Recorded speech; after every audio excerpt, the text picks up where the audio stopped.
Hey guys, my name is Elijah, and in this tutorial I want to show you how to export contacts on your LinkedIn. So this is really simple. First thing you will have to do is to go over to your profile picture right here, click on it, and then go over to settings and privacy. Now click on data privacy right here. Then, as you can see, here it is, how LinkedIn uses your data. So get the second option which says get a copy of your data. Click on that. Now here you can download your data. In order to export your contacts, you will have to select the first option which says download larger data archive including connections, verifications, contacts, account history, and information we infer about you based on your profile and activity.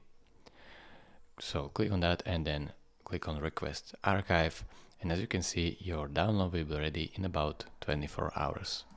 So this is how you export contacts on LinkedIn.